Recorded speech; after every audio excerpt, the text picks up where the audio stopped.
Knowledge justifies authority, The KJA Global Channel.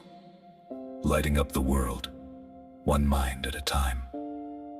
Series 6. Rights in action, freedom, belonging, and livelihood. The rights that let a life unfold. Episode 101. The right to assemble, peaceful power in numbers. One person standing in a square can be ignored, 10,000 standing together. Cannot the right to gather is how people with no army and no fortune still make power listen. Why is that so threatening to the unjust? The right to peaceful assembly and association is the right of collective action. To gather, to march, to form groups, unions, and movements, and to do it together. It is one of the engines of every peaceful improvement in human history, and it rests almost entirely on one carefully chosen word. Peaceful. Let us understand the power it unlocks and the line that word draws.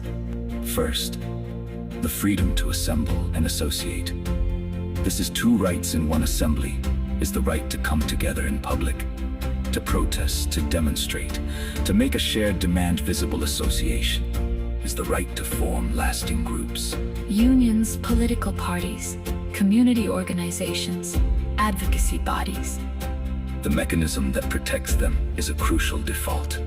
Peaceful gatherings require notification, not permission. A free society does not make its people beg leave to assemble.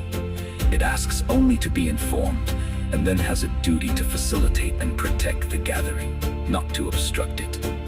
The right to associate, likewise, means people may organize without seeking a ruler's blessing. Collective action is not a privilege the state grants. It is a freedom the state must accommodate. Second, the single boundary. Peaceful. The right protects peaceful assembly, and that word does the essential work. It draws the line at violence, at gatherings whose purpose or conduct is to harm people. But it must be read honestly, because power loves to abuse it. A protest does not become non-peaceful because it is loud, disruptive, inconvenient, or angry. It does not lose protection because a handful of individuals misbehave while thousands remain peaceful. And the state's response must be proportionate. The answer to a mostly peaceful crowd is patient facilitation, not force. The protection follows the peaceful. Even when the powerful would prefer the silence of an empty square. You can see the difference in how authorities meet a crowd. In one place, a peaceful demonstration is treated as a threat to be dispersed. Permits are denied. The gathering is declared illegal. Force scatters people exercising a basic right. In another, the same demonstration is treated as democracy in motion. Police protect the marchers. Traffic is rerouted. The disruption is tolerated as the price of freedom. The first confuses dissent with disorder.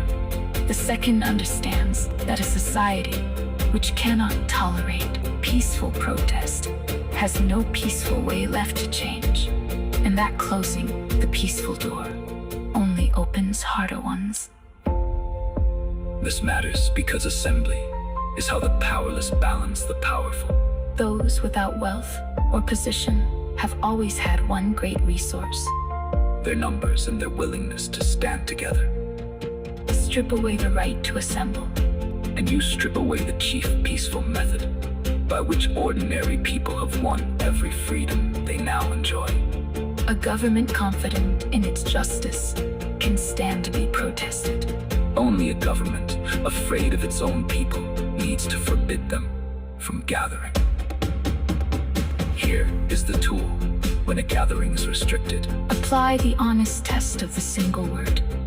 Is the assembly actually peaceful in purpose and conduct? If yes, then loudness, disruption, and criticism are not grounds to suppress it.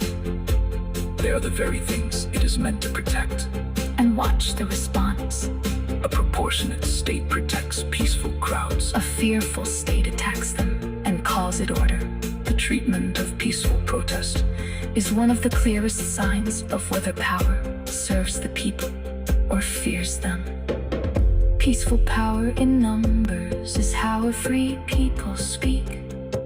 When speaking alone is not enough, protect the peaceful gathering and protect the freedom to act together. Subscribe and let us keep that power in the people's hands.